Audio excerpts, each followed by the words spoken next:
Alrighty. Well, I'll start the preamble now as we have folks coming in, just so that when they connect, they know that we've got an AMA going on. But hey, everybody, and welcome to another AMA with the LAMINA1 core team, where we update you on our latest releases and updates, answer top questions from the community, and just kind of hang out and get to know each other better as we continue to build the open metaverse. So this week, as you guys can see from the event invite that just kind of started up above, we are going to be focusing in on our latest updates to the LAMINA1 Governance and Tokenomics Whitepaper, which we released last week, which is crazy. I feel like I can't believe it's only been a week since we launched airdrop and dropped this paper. But yeah, it's been out about a week, and it included some really important updates about things like rewards token unlock rates. The rewards token types will be unveiling soon, specific governance mechanisms, and just a bunch of other stuff that are basically going to go into directly informing how the L1 economy rolls out over the next couple of months. So today I'm joined, as you guys can see, by Will Carter, Chief Technology Officer at LAMINA1, as well as Gordon Maddie, our Chief Product Officer, who, alongside co-founder Peter Vicenas, were key architects of this governance and tokenomics plan, and particularly these latest updates. You guys worked super hard on these and know them in and out. So welcome, guys. How's it going? How you guys doing today? Doing great. Good to see you. Yeah, wonderful. Glad Yeah, to be here. awesome. Awesome. I guess like before we dive in, for anyone who's just catching up and wants to access kind of an overview of those latest updates we'll be talking about, as well as just like the latest draft of the white paper itself, I'm going to post a link in the chat just to the Medium post that we released last week. And yeah, I think we've got a lot of questions to get into, so let's dive in. I think, just as a caveat before we kick off, while you're listening, if you have any additional questions, want more context, etc., as always, feel free to drop them live in the chat. We're going to try to get to as many as we can. But before we kick off, fair warning, we still are not going to be answering any questions about exchange listings, the exact date for the L1 token sale, liquidity suppliers, anything about that. So, if you drop those questions, we're not going to answer those. That's up to the foundation. They will update you guys directly when we're ready to announce those updates. So, sorry. Anyway, so yeah, I figured we'd clear that air before we dove into some of the questions first. All right, so I guess to kind of start off, one more time for the room, just again for anyone catching up, if you guys just want to dive in, what are the sort of biggest updates we did recently make to the LAMINA1 Governance and Tokenomics White Paper, and like, why did we make them? Like, let's kind of just like level set before we dive into the nitty gritty. Will, Gordon, do you want to just give us an overview about like what those changes are and why we wanted to kind of release the second edition of the paper? Sure. Can I do a quick sound check? It sounds like some people couldn't hear me. Can you guys in the community just type if you can hear me? JJ? Looks good now. All right, cool. Yeah, so quite a bit changed in this most recent iteration. For one, I think there was a lot of feedback that unlock rates were maybe a little too slow. So we increased the unlock rate of both LL1 and RL1 to 5 and 10% respectively. So this means the rewards will unlock significantly faster for the creators in that first quarter at least. And then, of course, those rates can be adjusted in future quarters. Additionally, we increased the issuance of RL1. So we're going to be giving out a lot more RL1 in that first quarter than previously. So we'll be issuing 10% of the total RL1 allocation in that first quarter. So that comes out to 50 million RL1 that will be distributed in that first quarter. And another sort of big change with regards to rewards allocation and issuance is that we removed the node operator allocation for now. So it's going to be a 50-50 split between stakers and creators. And that's basically because we're the only ones operating nodes at the moment. So once we get to a place where we start introducing community operated nodes, then we'll look at bringing that allocation back in. But it didn't make much sense to incentivize ourselves. So those are the two big things on rewards issuance and unlock rates. The governance structure itself, if you read the original white paper, there was a council called the OMFMA, which was a bit of a mouthful. And it also referenced a foundation, and it's not a foundation organization. So we renamed that to the Open Metaverse Monetary Authority. And then we also introduced a new council, sort of similar in structure, but with a different charter, which we call the OMAC, the Open Metaverse Arts Council. And that, so just to rehash, if you haven't read the white papers, the OMAC, or sorry, the OMA, which is the Open Metaverse Monetary Authority, will have sort of the economic levers in the platform to control token issuance and supply.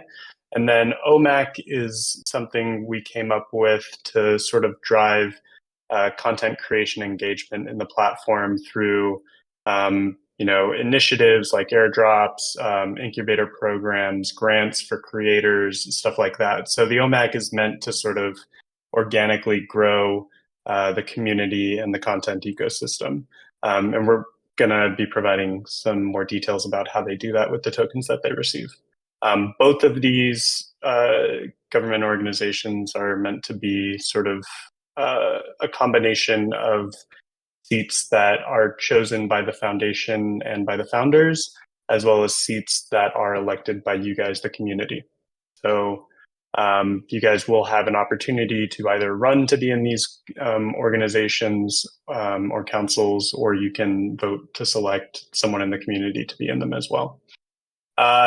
Finally, probably I guess there's two other things. One of the biggest things we changed was the separation of the vote token into two separate tokens.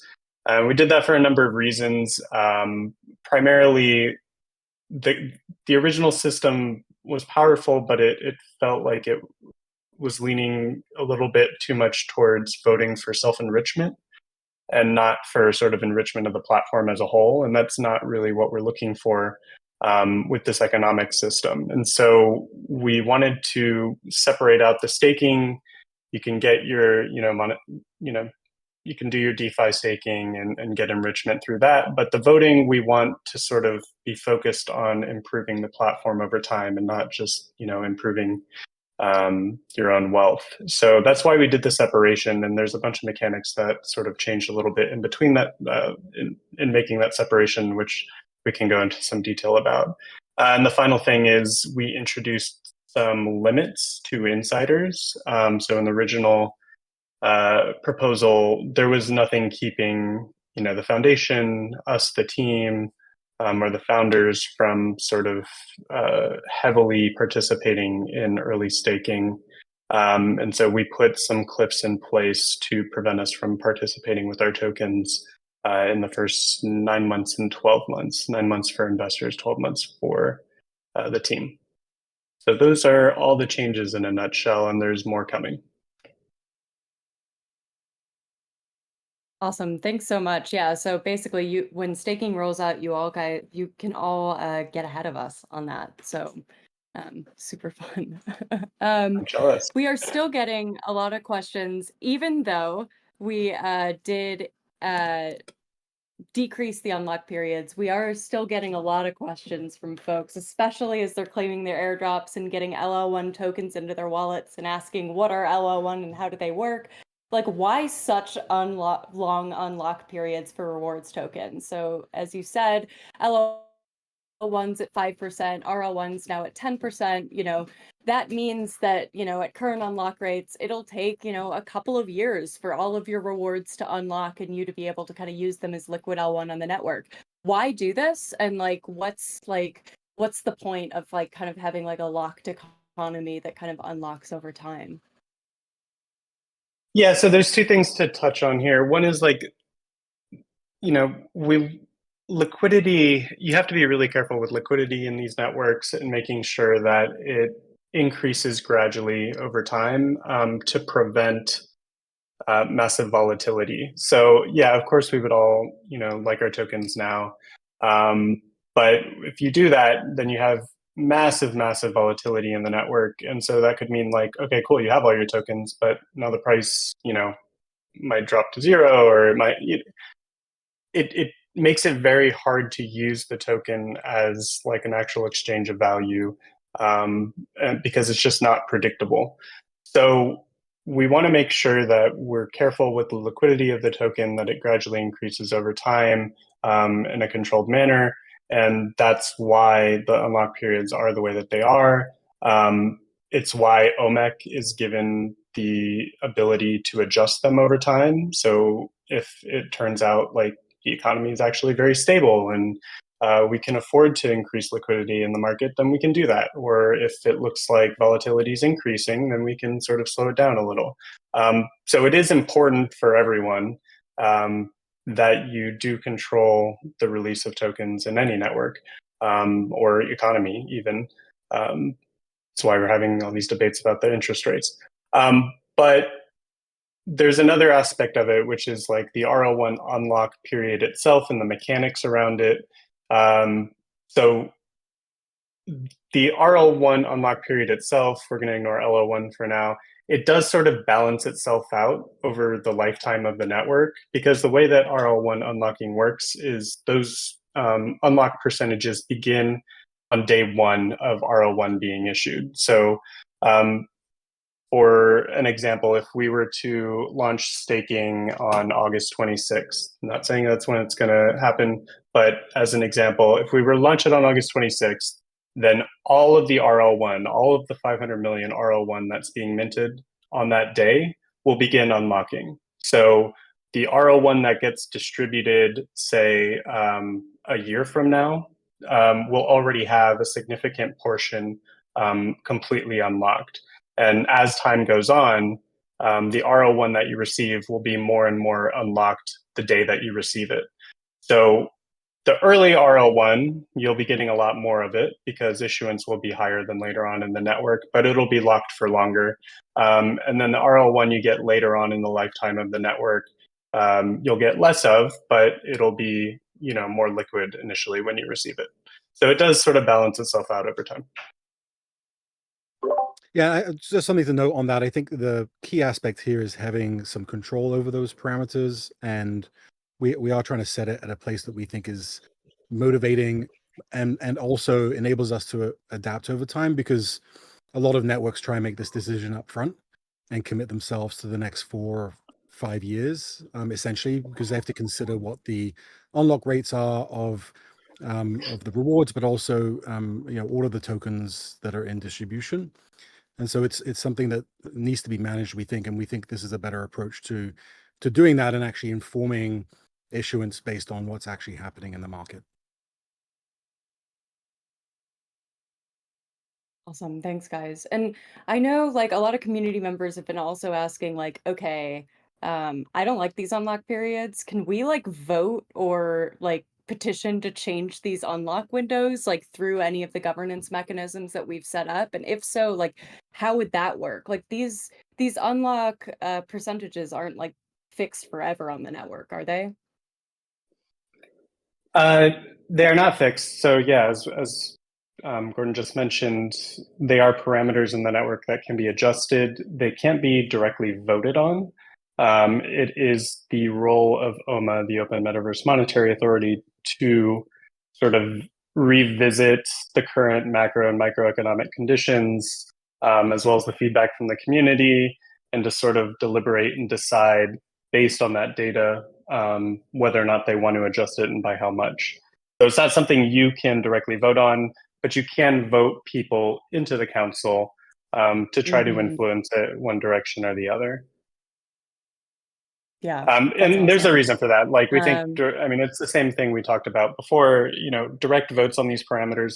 It's a lot of data, and very few people are like, I wouldn't even say like I'm not an economist either. So like, it's hard for us as sort of regular community members and creators to understand the economics of the platform and the wider environment enough to make informed decisions on that. And so we wanted those decisions to be sort of carefully deliberated and organized. And that's why we don't do direct voting on them. That makes sense. Yeah. Someone also asked, like, someone pulled out like a recipients of inflation, especially when we were kind of like talking about how the OMAC kind of like helps determine recipients of inflation, quote unquote. So someone asked, like, who are eligible recipients of inflation, quote unquote, in the reward system? So initially there are going to be two buckets. As I mentioned before, it'll be a 50-50 split of all RL1 in the first quarter will go out to stakers and creators. The staking tokens will just be automatically distributed to everyone that holds a stake token. And those are, you get stake tokens by locking your unlocked L1 for some period of time. And then the creator tokens are going to be given out in grants and other various initiatives, like I said, airdrops. Eventually, OMAC is going to be the one sort of responsible for managing the treasury of those tokens. But we're also working on sort of like economic flywheels around content creation engagement so that there's maybe a more predictable, automated process for people to receive tokens, based on how much content you're generating, how many fans you have sort of consuming your content, stuff like that. But that's sort of what we envision those tokens going towards, organic creation of content and engagement with fans.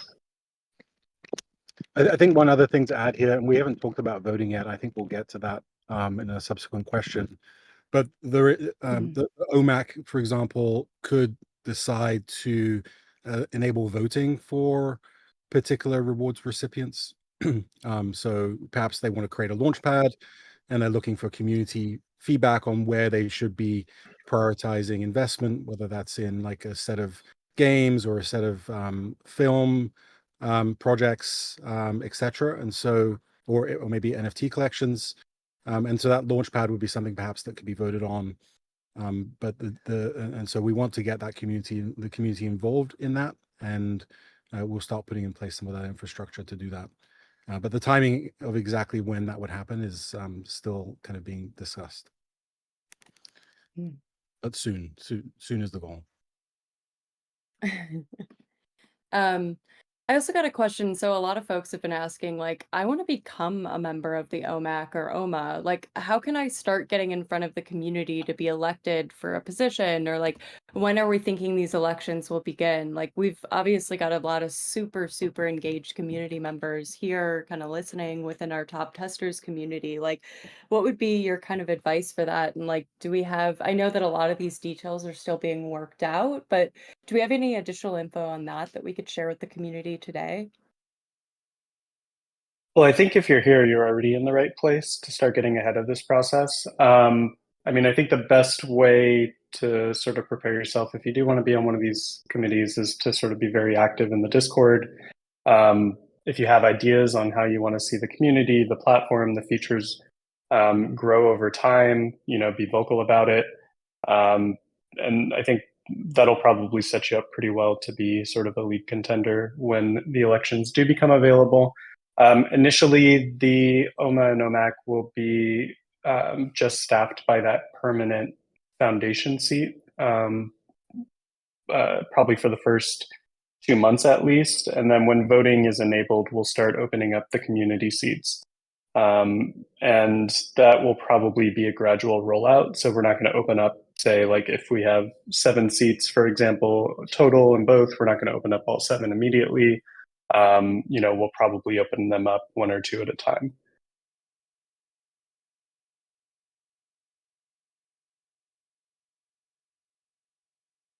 Awesome. Sorry, I was typing in the chat. No worries. We also got a ton of questions, and I actually personally could not answer any of these as eloquently as I'm sure you will. But we rolled out a new kind of token here, right? So in addition to vote tokens, we also have stake tokens, right? So we know like we'll be able to use vote tokens to kind of elect officials, and kind of participate in governance. But how are stake tokens going to work? Like, for example, we mentioned that like you multiply your rewards. We're kind of like stripping away the ability to kind of like financialize the voting process by creating two of these different types of tokens. But like, how exactly do stake tokens work in terms of translating to RL1 rewards?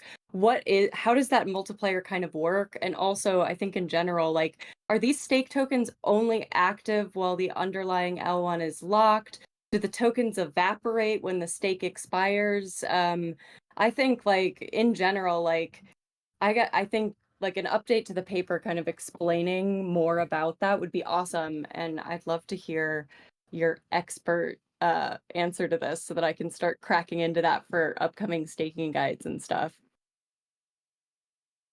All right, I will try to be eloquent about this since you said I would be. Can you see the screen I just shared?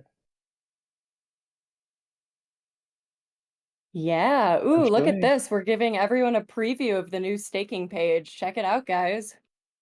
All right. So yeah, visuals are probably going to help here because it is sort of a little complicated. So I think the question was like, how does the stake token work?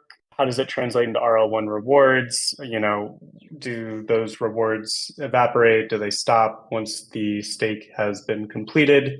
And so I'll just walk you through the process here. It's pretty straightforward. The first thing to consider, you know, I think I have about 90 tokens available to stake at the moment. So when you decide you want to stake, well, let's just take a look at this page real quick. You can sort of see some macroeconomic indicators like what the circulating supply is, what the total supply in the network is. You can currently see like where the RL1 is being distributed currently. So in this one, we haven't taken the node operators out. So this is actually the original proposal where stakers were getting, you know, the majority of the rewards. But this will look different on day one. So you can look at these and sort of get a sense for how much is being issued. So 8.34 million is being issued this quarter.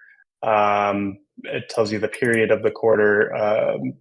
And yeah, I think daily earning rate, this is how much I'm currently earning in RL1. So these are all sort of parameters that we thought would be helpful before you decide to stake, to sort of get at a glance a view of what's going on in the network. When you do decide to stake, which we'll do real quick, there's essentially two things you decide. You decide how much you want to stake. So I'm going to stake 10, and then you decide how long you're going to stake it. And you can stake, currently in this demo, you can only stake up to 90 days. In the real thing, you can stake up to 3,650 days, which is essentially 10 years.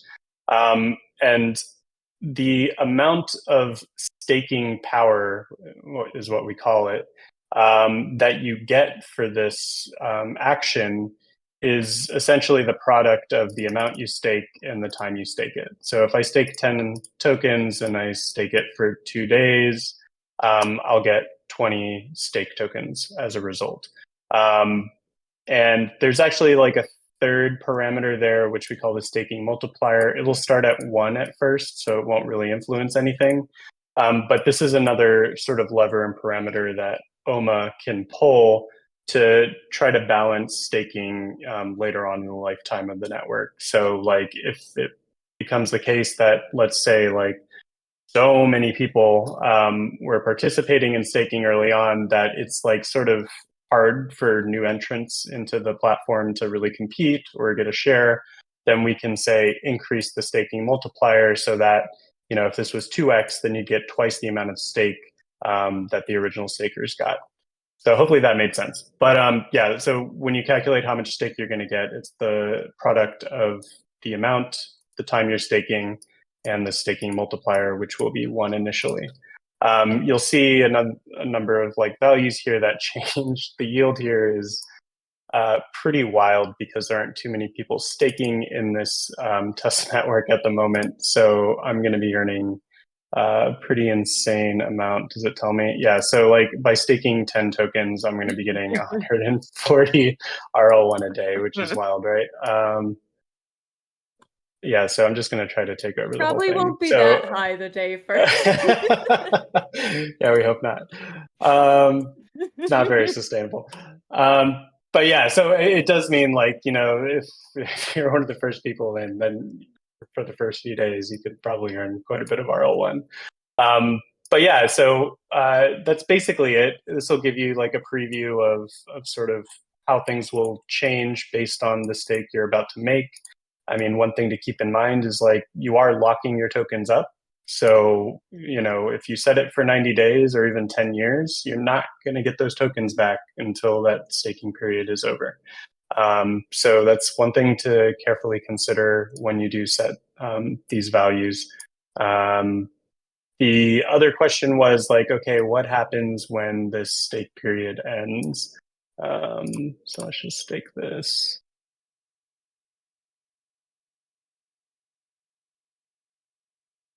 All right, so doubled my earning rate. I'm looking good right now, but my old stake has actually expired. So what happens when your stake expires is it doesn't automatically unlock. So it's not like you're given the 10L1 back immediately. You have to actually withdraw it. And when you do so, you have, well, it's sort of a decision actually you have to make about whether you want to withdraw it. After the staking period ends, you actually continue to earn rewards on it. So, if you wanted to keep it in here, you'll still keep getting all of the rewards associated with this particular schedule. But if you decide you need those 10L1 back, or for example, maybe the staking multiplier has increased, and so maybe it makes more sense to pull it out and restake it, then you can do that. So those are the two options you have. It's not automatically unlocked. The staking tokens are not automatically burned. But if you do decide to withdraw them at any point in the future, then you will stop earning rewards on them, and those staking tokens will be burned. So when you look at this, you'll see like I had staked 10, I only staked it for a single day. So I got 10 staking power, or that's essentially the ERC20 that represents your stake. And so if I decided to withdraw this 10, then it would burn these 10 staking power, and I would stop earning I think it was like 70 RL1 per day that I was earning off of it. And then, yeah, you do also need to claim your rewards on a regular basis. We've made some infrastructure that makes it a little more streamlined to do this, so you don't have to press a million buttons to do it. But yeah, that's it in a nutshell. If you have questions, I hope this answered them, but feel free to ask in the channel. Yeah, I've got a pretty good follow-up from Squid that I might just kind of throw into the mix. Surprise. But they're asking, can we do staking ladders? Like for instance, Yes. like Super good idea.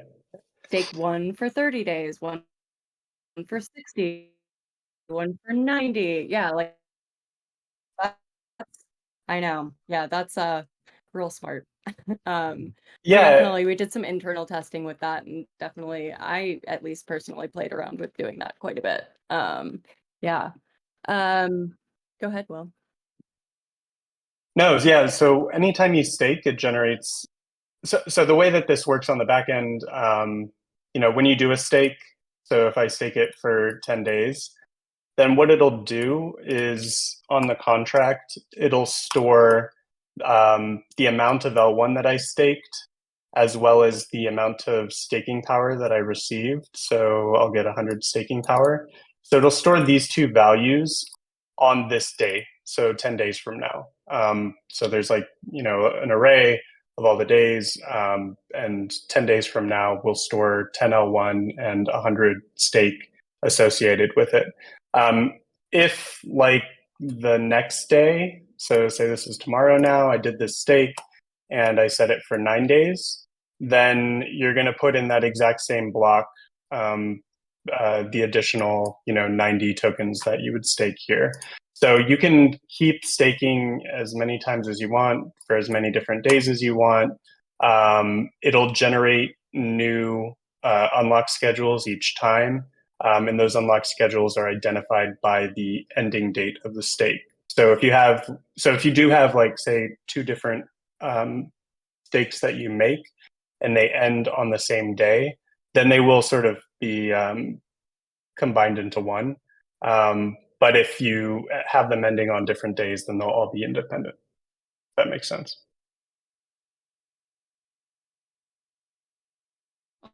Cool. Awesome. Yeah, that's super helpful. You answered like a million of my questions for this as well. So I think a lot of folks now are asking kind of like, so what are like the next steps for staking on Lamina1? Like, are community members able to test the system out? Like, what's our plan for like rolling out this feature? Obviously, you're giving an awesome preview of this, but I think, you know, classic, but like people are asking like, when? What's next? Like, what can we expect? When can folks get their hands on this? Yeah, so we want to do some community playtesting. This was something Peter had brought in, and the last time he was on. We want to get you guys playing around with it, give us your feedback, see if there's any last minute tweaks we can make before it goes live. We'll probably, the goal, and I'll say it's the goal, it's looking pretty promising, but the goal is to do a community playtest of this next week. And we're trying to decide at the moment whether that'll just be the top testers and then do a follow-up with the entire community, or if our community mods and Ivy are ready to try to just jump in with the whole community on day one and support the any potential bugs. But either way, we expect to give everyone in the community a chance to play around with this before it launches live. So current goal is next week. Unclear if that's just going to be top testers next week, but if it is just top testers, there'll be a follow-up with the entire community. Yeah, I will say we were able to turn off slow mode in the general channel for the first time all week. And Oliver does say that he's always ready. So, yeah, well, I'll definitely keep you guys posted. We definitely want to make sure, obviously, like getting to know this system intimately is going to give you a pretty good economic advantage in the future economy. So we want to make sure that we're, you know, giving folks the opportunity to kind of figure out how the system works and kick the tires before it rolls out for sure. So definitely stay tuned next week. Should be really exciting. Guess we already answered the question, what's the process going to look like on the hub when the feature goes live? So that's awesome. I think one thing that a lot of folks are also asking about is in the white paper, we kind of talk about how there's like going to be kind of the staged rollout of staking and voting. So staking is going to come first, and then voting will come out shortly after. I guess like we got a question earlier this week, which is just like, why not just roll them out together, and like, why come out with staking first and voting second? I mean, it's pretty simple. We just need more time to work out the details and infrastructure around voting. As you can see, staking is more or less ready right now. Voting, you know, there's the mechanics of voting, which can be very straightforward, but, you know, voting is a lot more involved than just the act of issuing a vote. You also need to sort of understand what you're voting on. And so you need the infrastructure to sort of facilitate education and discussion around the issues or concerns being voted on. And we want to make sure that that's in place before we turn it on, so that everyone has a chance to really understand what, you know, what it is we're voting on before we, you know, we enable it. That'll prevent people who have like a lot of inside knowledge from sort of monopolizing that vote early on. This question is probably the closest we'll get to answering any questions about token listing or exchanges, but will staking like come out alongside or close to the token listing, bridging, and other features critical to the Lamina1 economy? Is like, can you provide a little bit more information on that part? I mean, I'll say what I said last time, which is I'll just repeat what I said last time, which is it makes a lot of sense if you're going to release something like staking to have a way for new people to get the token. And so it is the OMF's goal to release these alongside each other. But that's all I can say. Yeah, totally. We've also built the bridging as well, so we're ready to go. Yeah, we are ready to I think go. the bridging's actually here. Yeah, we've got the bridging right here. Yeah. We've got it ready, guys. We're just as excited as you all. Ed actually asked, like, any ETA for specifications of how to create a project contract to be voted on. Like, more when questions. Are we able to answer that yet, or is it still soon? It's a soon thing, unfortunately. This is something we have to sort of decide whether we want to, at any point, enable direct voting on the rewards contract allocations. So that 50-50 split. Let's take a step back. The original proposal around this rewards pool, if you look at the screen I'm still sharing, was that you could actually vote new entrants into this at any time and sort of influence the split, across up to, I think it was 10 different recipients or something. I don't remember the exact number. And that did feel sort of, again, a little too self-interested. Like when we did the war games, it was always beneficial to vote on yourself or on your own contracts. And so that turned into some snowballing. And that's eventually actually how we ended up taking over the network and breaking it in the original proposal. But there is maybe an opportunity to sort of fix really important allocations like staking node stakers and node operators and creators, for example, and then having a smaller subset of this that could be just sort of open for anyone to propose a contract or a project or an issue, whatever. They could propose anything in there and then have people vote on how much, if any, of the rewards pool it should get. So that's one option, is sort of bringing back some of the original mechanics, but in a much more limited way. The other option that we're considering is sort of just keeping it under the domain of OMAC. And so, OMAC could open up a sub-allocation within their pool for people to, like you said, just propose any project that they're working on, and try to get community support for it. We hope that there's going to be like maybe more organized ways to do that. Like Gordon had hinted at, like incubator programs or launch pads, stuff like that. But yeah, we're also considering sort of maybe less organized, less handheld ways for you to sort of try to get some support for your project as well. Awesome. Another question, like before I start diving into the chat. So again, I see folks are adding more questions in the chat, but do that because I've got my last kind of pre-selected question here that I want to talk about before we dive into those. But a lot of folks asking, like, are there going to be future drafts of the government's white paper with more of this kind of information? If so, like, when will those updates come out? And like, where exactly do we see the next iteration of that governance white paper kind of expanding? Definitely going to be new iterations. I think the big things we're going to expand on first are going to be OMAC as like an operating entity or a council, sort of what its roles and processes are. And I think also voting. So those are the two things that are maybe a little anemic in the current white paper. And like I said, we're still figuring out some of the details around that, and we'll update the white paper when we have those details.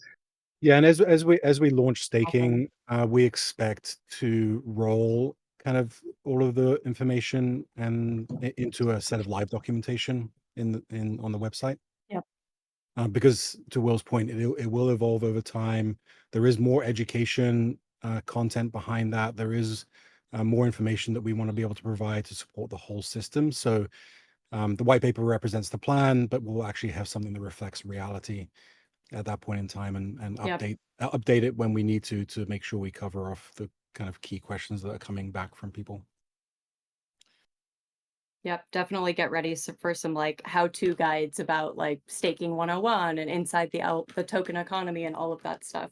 Selfishly, part of this AMA is for me to get these guys to get the information laid out so that I can start working those into the guides for the playtest next week. So definitely, we've been actively kind of breaking down this info into usable guides over the last couple of weeks, and those are going to start rolling out next week as well. Ed asks, so maybe a more general question, but like, what exactly do you want people to vote on? Like, is the vote token just for OMA or OMAC elections, or will they be used for other stuff? Great question. It will be used for OMA and OMAC elections, obviously. We're also looking at implementing a sort of proposal and approval system for this staking rewards pool allocation.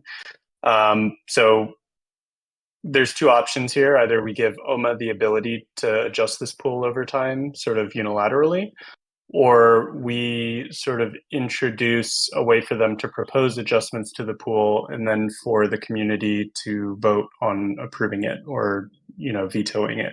So that's one thing we're considering. There's also going to be a lot of ways to use it, I think, within the context of OMAC and, voting on how creator incentives, rewards, grants, all that stuff gets distributed, sort of like you're saying, Ed, if you wanted to, put out a project that you want support for, then, we want to utilize the vote token for voting and approving those types of initiatives. And then we have some sort of maybe unique ideas for combining votes with. Never mind. I'm not going to go there. We have other deeper ideas around that as well. But yeah, it's going to be used outside of just OMA and OMAC elections. Awesome. That's great. And again, we're not answering any questions about listings. All right, well, it's 11:15. That's usually our usual 45-minute window for AMAs. If you've got any more additional questions, especially after this AMA, feel free to drop them in the governance whitepaper channel again. And like also, obviously, stay tuned for playtesting, which will kick off next week. We really hope that this clarified some things for the new paper and is obviously going to arm you with the information that you need to know when that playtesting starts to kick off. I'll be posting this recording soon on AMA Recap, and as I said kind of earlier, synthesizing a ton of this info to a new set of guides to get you guys started for that. Number one is a staking 101 guide that'll just kind of tell you what each button does on the page that Will just previewed, as well as a more detailed kind of description of what each of the rewards tokens does, how they relate to each other, all of that stuff. But yeah, I think in the meantime, I encourage everyone who participated in BetaNet to make sure that you claim your rewards tokens by August 26th so that you will have something to stake with when tokens start unlocking on the network. You can access guides on how to do that on announcements or airdrop support. I think we're about 63% claimed in terms of the airdrop as of this morning. And also, please, guys, know that I'm continuing my way through appeals daily, so definitely check the airdrop appeals thread regularly if you submitted a review question. Our mods have been all stars this week in particular in helping guide people through claim process. They've been rad. If you have any difficulties or are wondering where token patches are, definitely we're going to make sure we take every questions, appeals, and stuff by that 8/26 date. So if you haven't yet already, if you're coming back to us after a week, vacation or whatever, definitely take care of that airdrop, get ready for staking to launch. The economy is really starting to boot up now. So yeah, really excited. Thank you all so much for joining us. And yeah, we're really excited. Is there anything else, Will, Gordon, that you guys want to sign off with before we go, or do you think we're good? I see Will's answering so many questions live right now. So I guess I give my Yeah, I did. I'm good. Excited for the playtesting. Excited to get this in the hands of everyone to play around with it. Yeah. Likewise. We're shipping a lot. We're back to shipping every week, every other week. So get ready, guys. Let's go. All right. Thanks so much for joining us. We'll see you again next week.